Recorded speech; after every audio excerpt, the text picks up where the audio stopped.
Hello, my name is Ellie. I'm 65, and a few months ago I signed a paper to help my son pay off a debt just one more time, I told myself. But what I didn't know was that paper came with a plan to erase me. No one tells you how betrayal doesn't always scream, it just quietly locks you out of your own life.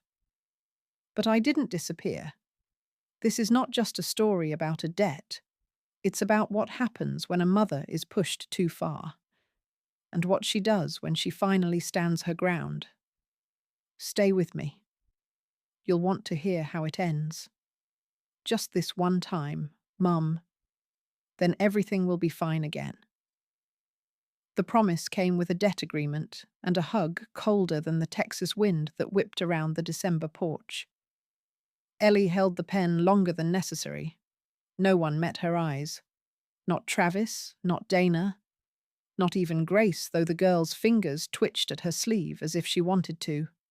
The contract paper was crisp white and heavy, like snow that doesn't melt, just piles on top of everything. I've signed, Ellie said quietly, though her voice was swallowed by the stillness of the room. Travis offered a quick smile, already sliding the paper into a manila folder. Thanks, Mum. This helps a lot. Really? Dana nodded without looking up from her phone. We'll get things sorted soon. Don't worry. I'm not worried, Ellie replied, and wondered who she was lying to, her son or herself. She had only moved in a week ago after her doctor advised she shouldn't live alone just yet. Just until spring, Travis had said. You'll feel better surrounded by family. She had believed him. The living room was spotless. Too spotless. Not a misplaced cushion or a crumpled throw. The kind of clean that made you wonder if anyone actually lived there, or if the house had scrubbed itself clean of warmth. Ellie missed the clutter of her old place, the piles of books, the squeaky recliner, the worn rug her husband used to trip over.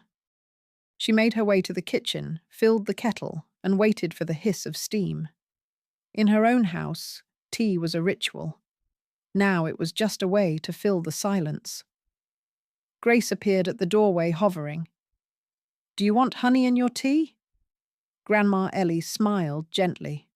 Just a little, sweetheart. But before she could thank her, Dana called from upstairs, and Grace disappeared like a breath on cold glass. Travis walked in a few minutes later, rubbing his hands. Listen, Mum, that signature really helps with our refinancing. We're going to get back on track. It's just, the market's tough right now. Ellie nodded. I understand. He patted her shoulder. You're a lifesaver. Really. He left just as quickly as he came. The tea steeped too long. Ellie sipped it anyway, alone at the dining table. The photo that used to hang above the fireplace, her and Thomas, their wedding day in soft sepia, was gone. In its place was a generic landscape print. She hadn't noticed until now. It struck her suddenly deeply. She put the tea down without drinking. No one had said anything about removing it. That evening, she scrolled through her phone, stopping at a picture of her late husband, smiling in front of that fireplace. The warmth of that moment clashed cruelly with the cold absence on the wall. She got up and walked slowly to her room. The hallway lights were dim. From the kitchen, low voices drifted through the air. Dana's voice, a whisper. You said just a few weeks. Why hasn't she moved yet? Ellie stood still, heart slowed, not from illness this time, but something heavier. She turned back the hallway, stretching long behind her, and entered the quiet of her room, with the echo of that question still in her ears. Some kitchens don't smell like elders, just of control. The scent of antiseptic citrus wiped surfaces and reheated eggs filled the morning air like rules printed on tile. Ellie stood by the stove, carefully placing toast onto a plate. The kettle had whistled long ago, but no one had come. The table was already set with quiet precision, every fork aligned, every napkin folded. She had risen early to make breakfast out of habit more than necessity. When Travis walked in, briefcase already in hand, He barely glanced at the table. Oh, hey. Don't worry about cooking, Mum. We usually just grab something quick. Dana followed with her coffee in a travel mug, heels clicking, voice clipped. Did Grace take her vitamins? Ellie opened her mouth, but Dana didn't wait for an answer. She leaned toward Travis. Did you talk to her about the guest room closet? We need space for the donation bins. Travis shifted. Yeah, Mom, about that. Just so you know, try not to use the guest room closet. We're sorting stuff in there for charity runs. Ellie gave a small nod, trying to keep her smile steady. Of course. I didn't mean to get in the way. Grace appeared holding a school book tight to her chest. She looked at the untouched toast, and then at Ellie. I like the jam, she said softly.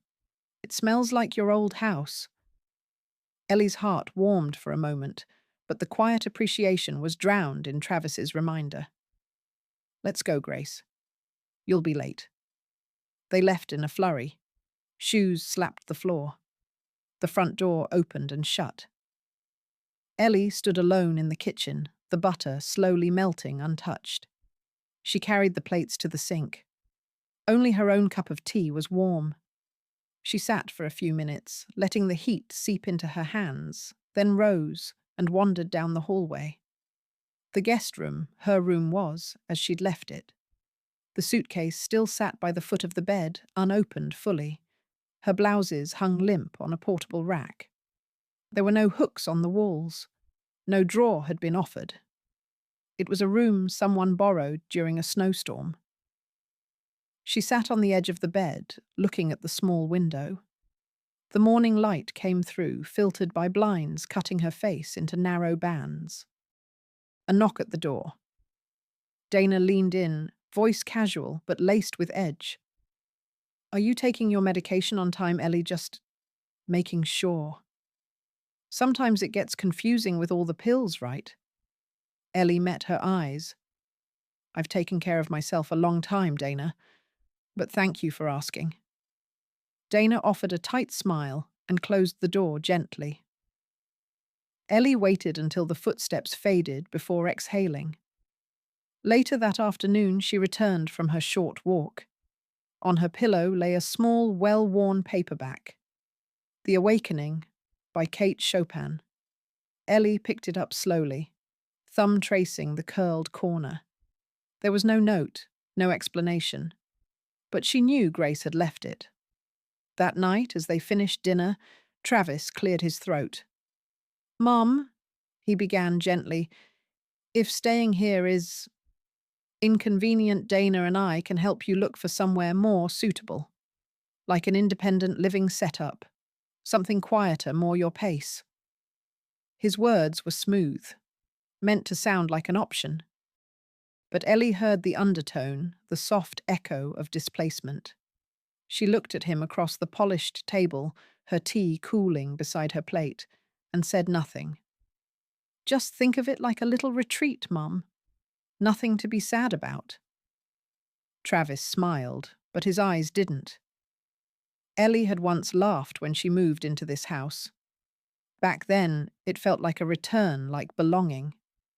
Now, as she stood at the threshold of the back house with her bag in hand, her lips didn't even twitch. The wooden door creaked as Travis pushed it open. You've got your own space now. Quiet, private, what you always liked, right? She stepped inside slowly. Dust floated in shafts of late afternoon light. The air was colder than expected, thin like someone had opened a window and forgotten to close it for years. The little guest house, once Travis's playroom, then a storage shed, now stood half-cleared, half-forgotten. A single bed, a desk with a chipped lamp, and a small heater hummed in the corner. The place smelled of cardboard and old wood. Ellie placed her bag down, glanced around, and noticed the painting. It was Thomas, her husband, painted decades ago, smiling gently in a suit. But now, the canvas faced the wall, leaning awkwardly on a shelf. She reached for it, paused, then left it untouched. Let me know if the heater's not enough. Travis said, lingering at the door. We've got extra blankets somewhere, I think. She nodded. Thank you. He didn't say anything else. The door closed with a dull click. Outside, wind rustled the leaves of the tall poplar tree beside the house. Ellie stared at it through the window. She remembered the day they'd planted it. Travis was 5, and he'd insisted on digging with a toy shovel. Thomas had let him, though the boy mostly just scattered dirt in all directions. A soft knock. Grace peeked in, carrying a pillow under one arm and something wrapped in tissue paper in the other. She didn't say a word, just placed both gently on the bed. Then, with a quick glance at Ellie, she turned and left. Ellie unwrapped the item, a photo of Thomas and Grace taken on the girl's 3rd birthday. The little one had chocolate frosting on her chin. Thomas had lifted her into the air, beaming. She sat on the bed and stared at the picture until the light changed. Night fell early in December. The wind picked up, whistling against the window panes. Ellie made tea from the small stash she'd brought. No one came. No one called out good night. She took her pills in silence, washed the mug, and folded the blanket over her legs. From her window, she could still see the tree, taller, now broader, but still rooted in the same spot. Its leaves shimmered in the dark, caught in the porch light's spill. The wind made them whisper. Cold tonight, Ellie murmured to herself, then added, barely audible, but somehow, light too. There are things you don't need to say, but you have to understand. That's what Travis had said softly but firmly as he shut the door behind her. Since moving into the back house, Ellie had stopped being part of the daily rhythms. Meals came and went without her. The clatter of breakfast dishes, the distant murmur of dinner conversations, none of them included her name, except for Grace. Each morning, a small baked good appeared on the windowsill, a muffin, a cookie, once a piece of toast with jam. No note, no words. Just quiet solidarity from the only soul who still noticed she was there. On Saturday, the house was unusually quiet. Ellie pulled a sweater over her shoulders, tucked her knees beneath her, and opened a small leather-bound notebook. She hadn't written in years, not since Thomas died. Now words returned slowly, like water trickling through long, dry soil. Outside, the wind moved the tree again. The poplars rustling was a comfort. Inside, the stillness wrapped around her. She wrote January 7th. The air is colder than it should be indoors. I wore my old socks today. No one noticed. She paused, then turned to the next page. I've started listening more. It's easier than speaking. A knock. Travis entered, holding a pill organizer. Here you go, Mum. Your afternoon dose. He placed it on the desk, turned to go. Ellie glanced at the compartments and frowned. Travis, she said gently, this isn't the right dosage. He stopped, looked back. Really? Dana filled it. Ellie nodded. I'll fix it. Travis smiled, distracted. Thanks. I'm heading out. Don't wait up. The door closed. Ellie poured the pills back into the bottle, separated them carefully, and repacked the case. Her hands were steady. She'd done this for Thomas, and later for herself. Precision mattered. Not long after, Grace appeared with a book under her arm. She didn't say much, just curled into the chair across from Ellie, opened the pages, and began to read. Silence, but not the kind that excludes. It was companionable, soft. The pages turned. Time stretched. Then Grace looked up. Her voice was barely above a whisper. Do you ever feel like this house isn't yours? Even when you live in it? Ellie blinked, caught off guard. The girl's eyes were calm, curious, too old for 14. I used to feel like it was, Ellie said slowly. A long time ago. Grace nodded, as if she understood too well. Later, after Grace left, Ellie emptied the small drawer of her nightstand. Tucked under some receipts and a pen without ink, she found the copy of the debt agreement she'd signed. Her chest tightened, not with regret, but with clarity. She placed the paper next to her notebook. Then she opened to a fresh page and wrote, "The day I signed the paper, no one looked me in the eye. I remember that more than the numbers." She paused again. "I think I'll keep track of things now." Outside, the wind picked up. Leaves scattered against the window. Inside, Ellie began to write and wouldn't stop.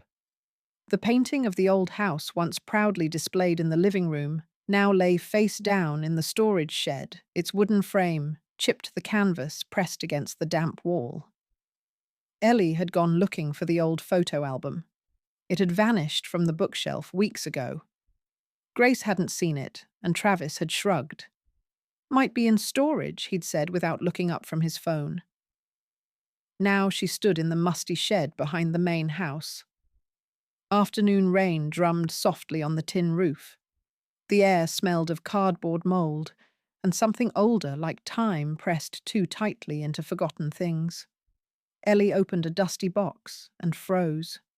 Sweaters she hadn't seen in years, scarves Thomas had once bought her a vase from her mother's house carelessly thrown together.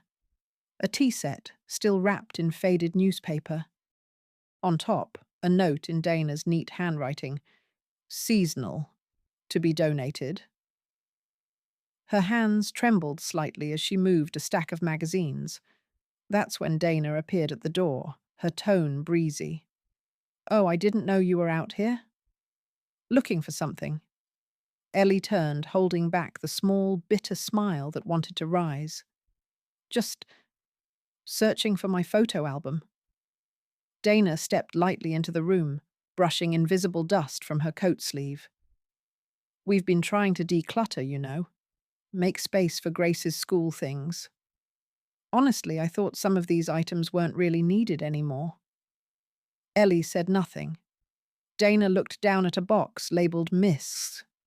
"Mom," and tilted her head. "I figured you'd want a simpler life now. Not be weighed down by memories." Then she was gone, no touch, no eye contact, just perfume lingering behind. Ellie sat on the low stool in the corner. Her knees ached in the cold. She looked around, blinking against the gloom, and that's when she saw it. Leaning against the far wall, half hidden behind an old easel, was the painting. It was the house in Vermont where she and Thomas had once lived, painted by his hand in their early years. He'd spent days capturing the way the maple tree leaned toward the porch, the color of the shutters, the light that struck the windows at dusk. Now the canvas was scarred. A crack split one side of the wooden frame. The glass was gone. Ellie knelt beside it and brushed away the dust with her sleeve. Her hand lingered on the edge, tracing the crack like a wound. She didn't cry.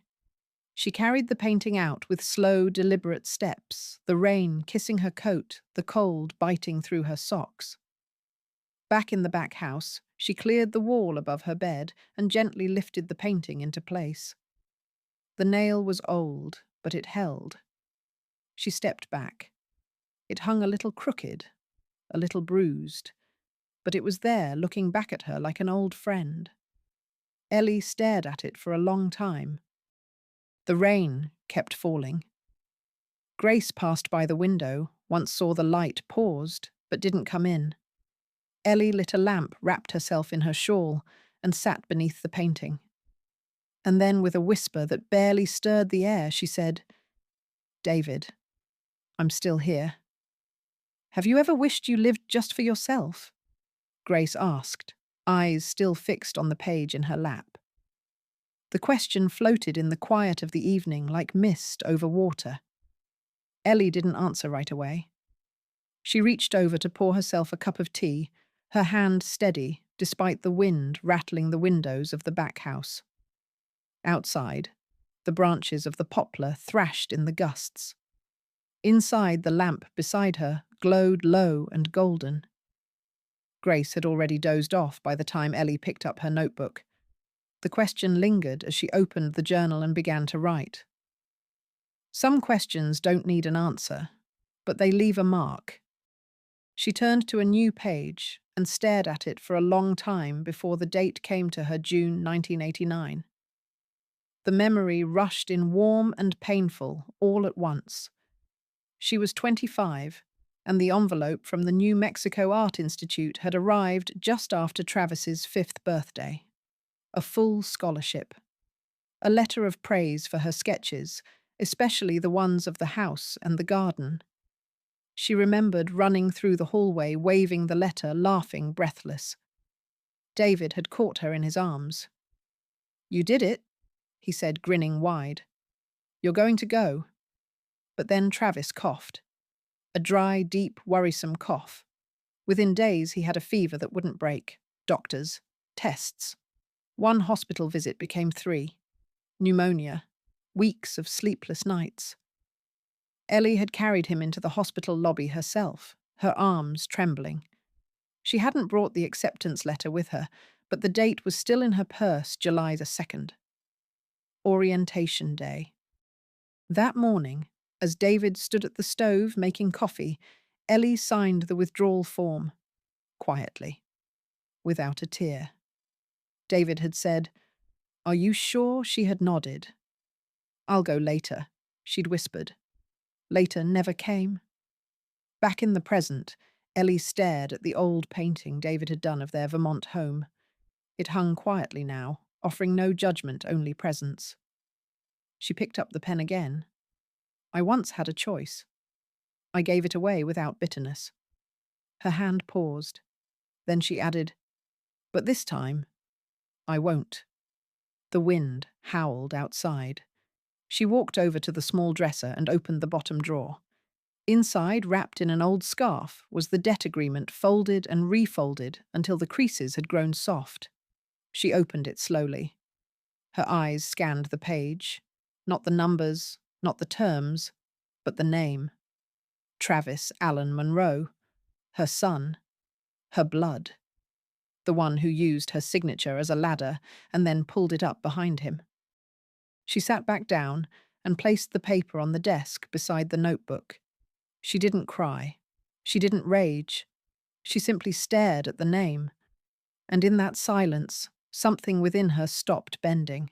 Something began to rise. Some doors only open once, but just wide enough to let in the truth. Ellie stood for a long time in front of the small house next door, her scarf pulled tight against the dull afternoon wind. The porch was swept clean, a single flower pot sat by the steps, and the light in the front room flickered softly behind sheer curtains. Grace had told her shyly over tea the night before, Mrs. Cathy. She saw that day. She remembers. Now Ellie knocked the sound light, hesitant. The door creaked open almost immediately. Mrs. Monroe Cathy's voice was warm, surprised, not unwelcome. "Come in, dear. I just put water on the stove." The house was small, but full of soft textures, crocheted blankets, framed photos with faded smiles, a calendar from last year still pinned by the phone. The scent of peppermint tea and old paper filled the air. They sat by the window, the late light slanting across the table. Cathy poured the tea with steady hands, then waited. "I've been thinking about that day," Ellie said at last. "Back in January? In the yard?" Cathy didn't blink. "When your son grabbed your arm," Ellie flinched despite herself. "I wasn't eavesdropping," Cathy added gently, "but I was watering the garden. And I heard your voice change. I looked up and saw him pull you back. You stumbled." Ellie closed her eyes for a moment. She hadn't told anyone, not even Grace. "I asked him about some documents, about the house, my name being removed." Cathy reached across the table and rested a hand over Ellie's. Her fingers were cool, papery, but strong. "You don't have to explain. I saw enough." The silence between them was not awkward. It was the kind of silence shared between people who have lived long enough to know what goes unsaid. "I've started writing things down," Ellie murmured. "Not because I want to fight, but because I need clarity for myself." Kathy gave a small nod. Sometimes the only thing we can hold on to is our own version of the truth, and the strength to say it aloud. She stood, walked slowly to a small wooden dresser, and pulled open a drawer. From beneath some old envelopes and a church bulletin, she drew out a folded piece of paper. "I didn't think I'd use this," she said, placing it on the table, "but I wrote down what I saw, the date, the time, just in case." Ellie's eyes watered. She didn't pick up the paper, just looked at it, hands in her lap. "I'm not accusing anyone," she said. Kathy smiled faintly. "Neither am I. But memory is a kind of proof. And some of us, we still remember clearly." They sat a while longer. Grace peeked in once with a smile, then disappeared before they could speak. When the tea grew cold, Ellie stood to leave. "Thank you," she said quietly. For what Kathy asked, already stacking cups. For still being the kind of person who writes things down. The walk back was short, but Ellie moved slowly. The wind had picked up. Dusk was deepening. As she reached the small back house, something felt off. The porch light was out. Her steps crunched too loudly on the gravel. She turned toward the door and froze. The camera above the doorframe, the one Travis had insisted on installing for her safety, was gone. Only 2 screw holes and a smudge of dust remained. Some lawyers aren't skilled at arguing, but at listening. Ellie stepped into the small office with the careful quiet of someone entering a space of both hope and hesitation. The air smelled of old paper lemon polish and something else, perhaps worn leather. Books lined the shelves in every direction. The place was tidy, but lived in, like the man who ran it. Marcus stood as she entered. "Mrs. Monroe," he said, his voice warm but measured. "Or may I call you Ellie?" She smiled faintly. "Ellie is fine." He gestured toward the seat opposite his desk. "You look well." David would be glad. Ellie sat carefully smoothing her coat. Her hands held a thin file folder inside the debt paper, her notes, the quiet documentation of months spent in the margins. "You've kept up with me?" she asked. Marcus nodded, his eyes gentle. "David talked about you often, and you sent that letter after he passed. I never forgot it." The silence that followed was kind, not empty, but respectful. Ellie placed the folder on the desk. "I need to understand what's been done in my name." Marcus opened the file. He didn't flip, quickly, didn't interrupt. He read every page. When he reached the end of the financial statement, he paused. "This is quite a bit," he said finally. "I didn't want to believe—" Ellie began, but her voice trailed off. Marcus didn't press. Instead, he took a small notebook from his drawer, scribbled something down and said, "Tell me about the conversations you remember. What was said? What was signed?" Ellie spoke steadily. She mentioned the day Travis asked for help, the way he smiled, the way Dana stood silently at the edge of the room. She mentioned the document, the promise it would be the last time, the coldness that followed. Marcus listened without frowning, without showing the indignation she half expected. When she finished, he tapped the folder gently. "You still have rights, Ellie. More than you've been told." Her eyes flicked up. "I don't want to punish them, I want to stand somewhere without being asked to move." Marcus leaned back. "I won't promise outcomes. But I promise you won't walk through this alone." They discussed options softly, slowly, gaining clarity without panic. She could document everything. She could record future conversations. She could gather the quiet truths that others had dismissed. When she mentioned Kathy Marcus nodded thoughtfully. A third-party witness is rare, but valuable. Keep her close. Then he turned to one of the forms she'd brought, a faded photocopy of a power of attorney document. "Do you remember signing this?" he asked. Ellie squinted. "Yes. David and I made that years ago, before his second stroke." Marcus nodded again. Then gently he slid the paper toward her. "This expired 8 months ago," he said. "Legally, Travis shouldn't have been able to authorize that loan." The room felt suddenly still. Even the hum of the old heater faded into the background. "He said he was still my agent," Ellie whispered. "He wasn't," Marcus replied. "At least not in any legal sense." Ellie took a long breath. Her fingers touched the edge of the paper, tracing the faded type. All this time, the silence hadn't just been emotional, it had been calculated. She looked up, eyes clear now. "What happens next?" Marcus folded his hands. "If you want, we can challenge this. You could claim fraud, misrepresentation. You could regain financial control, possibly the house. But—" He paused. Then came the words that echoed long after she left. "If you push, you can take it all back, but it won't come cheap. People lie differently when they're whispering."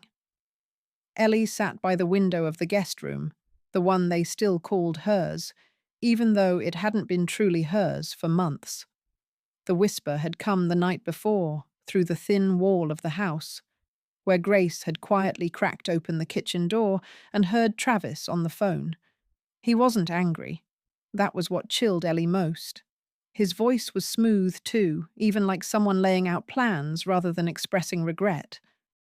He said things like, "She doesn't even know what's coming," and "No, the papers were signed. It's airtight." But the most cutting sentence, soft-clipped, rehearsed, was, "Once we move the account, the house can be refinanced in Dana's name. She'll be out by then." Ellie hadn't moved when Grace crept into the cottage, her face pale and eyes wide. She simply handed Ellie the phone, still recording. They didn't speak. They didn't need to. This morning, Ellie moved differently. There was weight in her limbs, but not from exhaustion, rather from resolution. She dressed slowly, brushing the sleeves of her cardigan as if they were being fitted for armor. She walked back into the main house where Dana was setting the table for breakfast. Travis stood at the sink, rinsing out a mug he probably didn't even notice Ellie used just last week. "Morning, Mum," he said, his back still turned. "Good morning," Ellie replied evenly. There was a pause. Not strained, but shaped. Ellie walked to the dining table and set down an envelope. "What's this?" Travis asked. Ellie didn't answer right away. Instead, she poured herself a cup of coffee, taking her time. Her fingers did not tremble. "You know," she began, her voice low, "I once thought signing that loan for you was a gift. But now I understand it was permission for you to forget I'm your mother." Dana looked up sharply. Travis laughed short and dry. "Mi jang noi gi voi, sao mi lai." "You told someone on the phone last night," Ellie interrupted gently, "that I wouldn't be here by the time the house gets refinanced." Travis's smile fell, replaced by something flickering, an attempt to recover. "Mi hu nam roy, chakla gracing hisai." Ellie didn't blink. "I didn't say Grace heard anything." Dana's head turned so fast, it startled even the silence. Ellie opened the envelope. Inside was a copy of the original loan form, highlighted, annotated with Marcus's notes, neatly scribbled in the margins. She didn't need to explain. Just showing it was enough. Travis reached out, but she placed a second sheet on the table, a typed transcript from the recorded call. "I haven't sent it to anyone yet," Ellie said, "but I have it." Climax arrived, not with yelling, but with one soft question. Dana, quietly staring at Travis. How long have you been keeping this from me? Travis tried to speak, but his mouth opened and closed like he'd swallowed something too hard. Ellie stood collected her cup and returned to the doorway. You didn't have to love me, Travis, she said softly, but you didn't have to erase me either.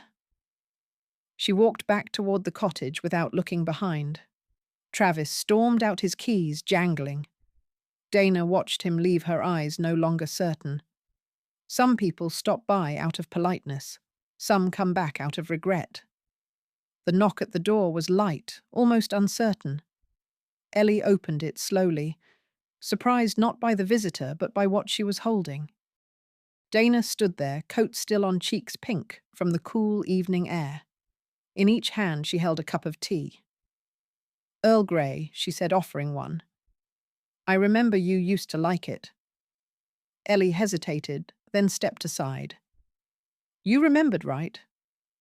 The back house felt warmer than usual, lit in soft gold by the slanting sun filtering through the lace curtains. The table had 2 chairs now. Grace must have brought the second one without a word. That girl saw more than she said. They sat, without speaking for a moment, the cups in their hands anchoring them. The scent of bergamot filled the quiet. Dana was the first to speak. Her voice was measured, not rehearsed, just careful. I used to think you pressured Travis, she said. Always pushing. Always watching. He'd make it sound like you were hovering. Ellie looked into her tea. I don't blame you. I used to think I deserved it. The silence. The being left out. Dana's eyes lifted. There was no anger in Ellie's voice, no resentment.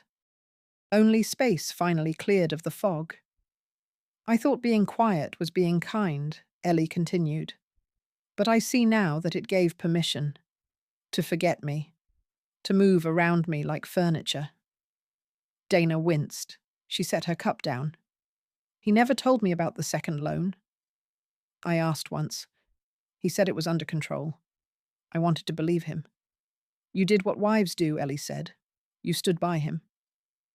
Dana nodded, and her voice cracked slightly. But I wasn't blind. There was a pause, then a name, soft and reverent. David. Ellie smiled, genuine sad. He was quieter than Travis, but when he said no, he meant it. Travis. Always learned how to charm around a no. Dana laughed, but the sound broke. David taught him to draw. Do you remember that Ellie's hand went to her wrist unconsciously? I remember. Silence again. A peaceful one. 2 women separated by years, joined by disappointment, and now maybe something more. Dana looked at Ellie directly for the first time that evening. If you want, she said slowly, I can be a witness. I don't know everything, but I know enough. I heard things. I saw things. Ellie didn't answer right away. She studied Dana, her hands now curled in her lap, her eyes finally steady. Then Ellie nodded gently. I'm not looking for someone to defend me, she said. I just need not to be silenced again. Through the window, Grace passed by the garden, quietly, carefully not looking in, but close enough to see the steam rising from 2 matching cups. There are moves you make not to win, but simply to remind them I'm still here. The office smelled of books, rain, and old wood polish. Marcus had lit a small candle by the window out of habit more than ambiance. Ellie sat across from him, wearing the coat David used to wear on autumn mornings, frayed at the cuffs, but still warm in its weight. The file in front of her was thick, neatly bound, everything prepared. There's enough here, Marcus said, tapping the stack to make it a clean case. Property fraud, abuse of authority, emotional duress. We'd win. Ellie didn't touch the folder. I don't want to win, she said quietly. I want to be known. As someone who existed, who mattered. That's all. Marcus leaned back, watching her. He had learned, especially with women like Ellie, not to argue when the voice came that calm. He opened a smaller folder. There is another way, he offered. We don't go to court. We file to restore legal ownership. The house returns to your name. Quietly. Legally. Travis won't contest, it would be too public. Ellie's hands curled in her lap. Will it leave a stain on his record? No? Marcus replied. But it will leave a shadow. That's often worse for men like him. She nodded, then paused. The knock at the door was soft. Marcus opened it, and there stood Mrs. Cathy Raincoat, damp folder tucked under her arm.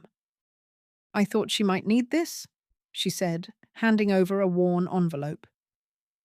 Inside was a copy of a handwritten note dated more than a year ago, David's handwriting. A simple declaration that Ellie was the rightful owner of the property. No legal jargon, just a man's words affirming his wife's place. Ellie touched the paper, then folded it gently. Thank you, she whispered. Cathy smiled. You don't need a courtroom to be seen. Marcus prepped the forms, the transfer, the declaration. The quiet undoing of everything Travis had assumed was permanent. Ellie signed with a pen that didn't shake. Climax settled into the room not with triumph, but with clarity.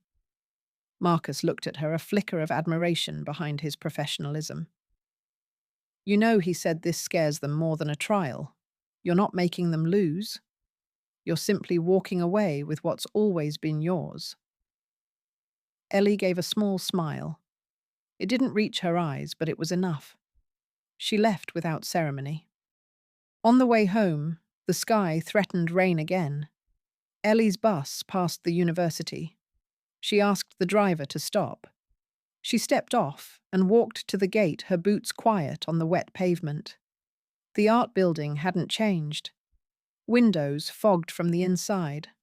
Light filtering from a high studio.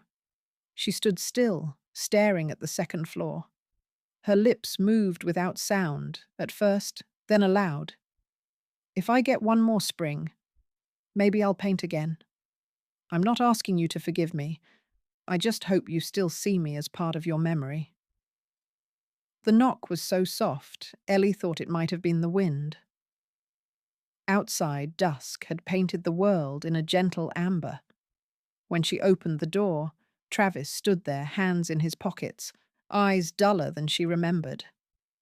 For a long moment, neither moved. Then Ellie stepped aside.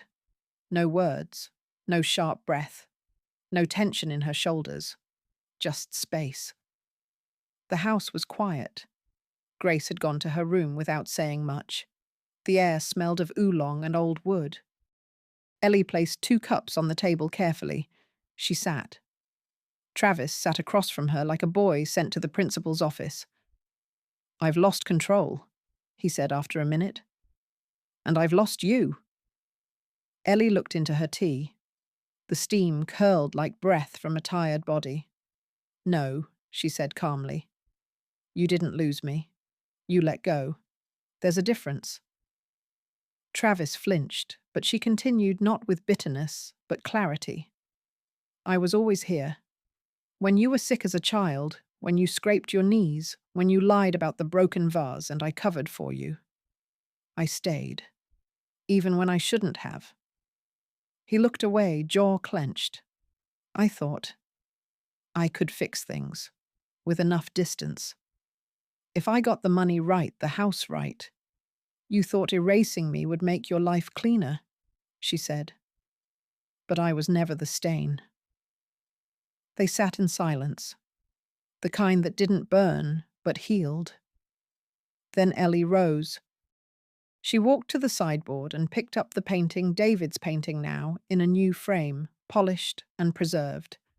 She brought it to the table and placed it in front of Travis. You remember this? She asked. He nodded. He painted it after we moved in. I was 7. Ellie traced the edge of the frame with a finger. This is the house where we were still a family. I'm keeping it. Not because I want to live in the past, but because I want to remember we once had love.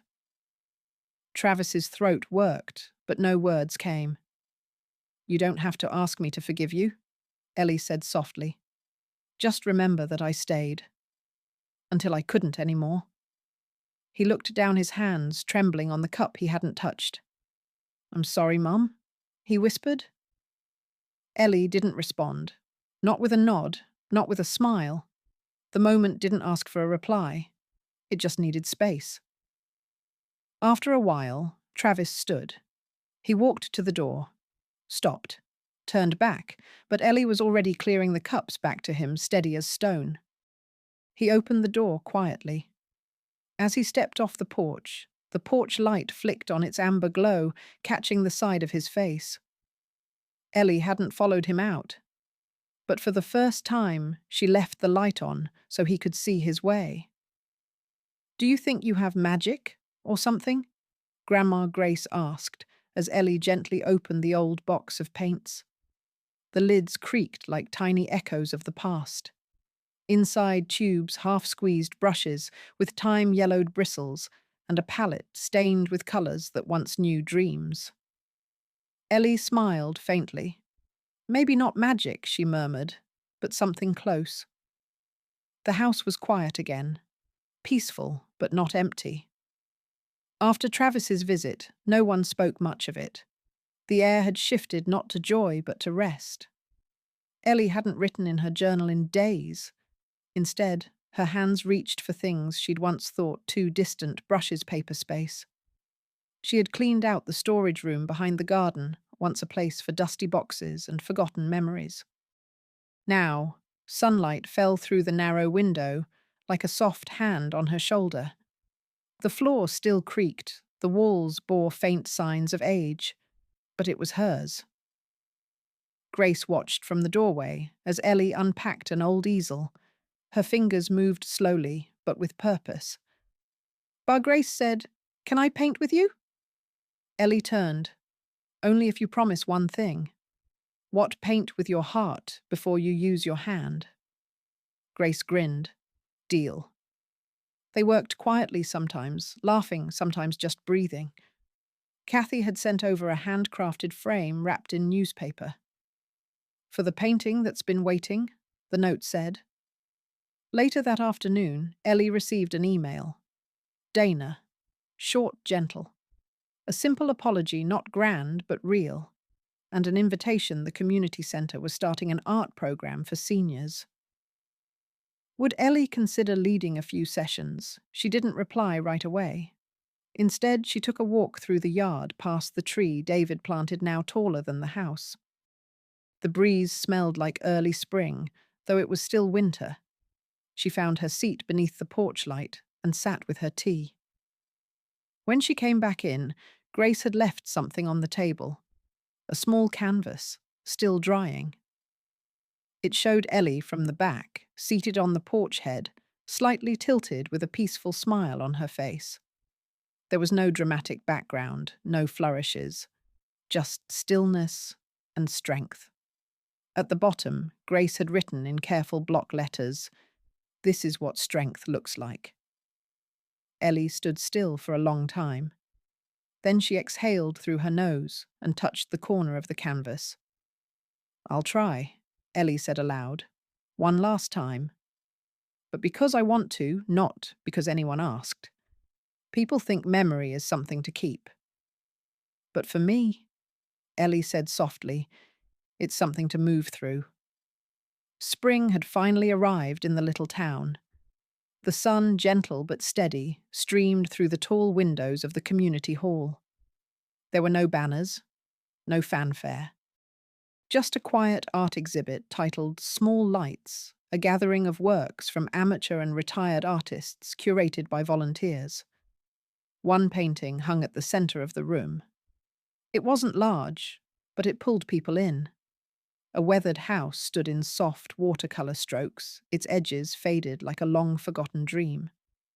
But from the window glowed a subtle light, not bright, but unwavering.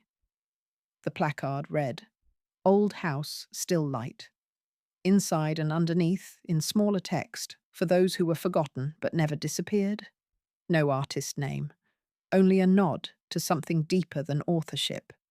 From across the street, Ellie stood behind the garden fence, holding her old leather-bound journal in one hand and a photo of David tucked beneath the cover.